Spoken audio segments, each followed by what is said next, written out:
out of the Antarctic.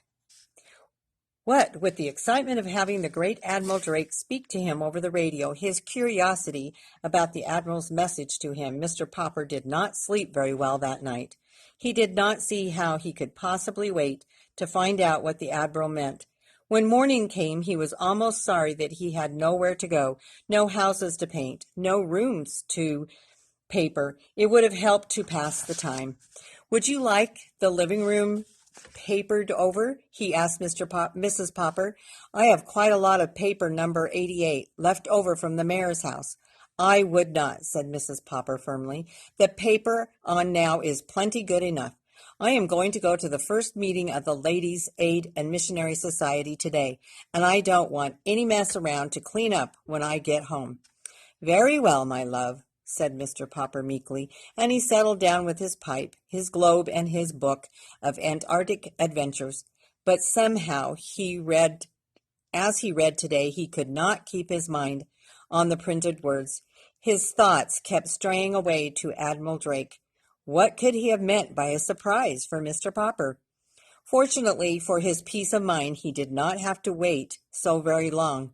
That afternoon, while Mrs. Popper was still away at her meeting and Janie and Bill had not yet come home from school, there was a loud ring at the front door. I suppose it's just the postman. I won't bother to answer it, he said to himself. The bell rang again, a little louder this time. Grumbling to himself, Mr. Popper went to the door. It was not the postman who stood there. It was an expressman with the largest box Mr. Popper had ever seen. Party by the name of Popper live here? That's me.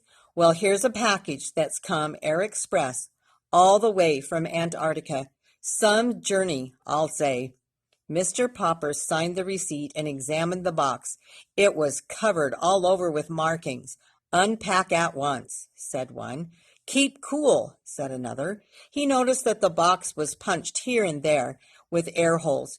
You can imagine that once he had the box inside the house, Mr. Popper lost no time in getting the screwdriver, for by this time, of course, he had guessed that it was a surprise for Mr. Admiral Drake.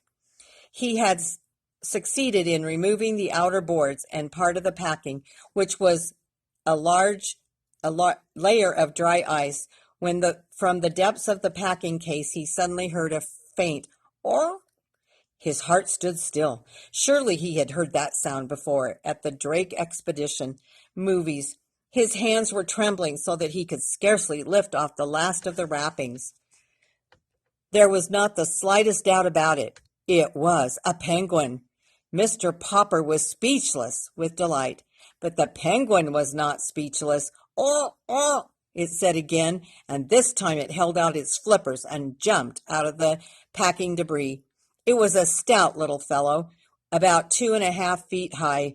Although it was about the size of a small child, it looked much more like a little gentleman, with its smooth white waistcoat in front and its long black tailcoat dragging a little behind. Its eyes were set in 2 white circles in its black head. It turned its head from one side to the other, as first with one eye and then with the other. It examined Mr. Popper. Mr. Popper had read that penguins are extremely curious, and he soon found this to be true, for stepping out, the visitor began to inspect the house. Down the hall it went, and into the bedrooms, with its strange, pompous little strut. When it, or he, Mr. Popper had already begun to think of it as a he, got to the bathroom, it looked around with a pleased expression on its face. Perhaps, thought Mr. Popper, all that white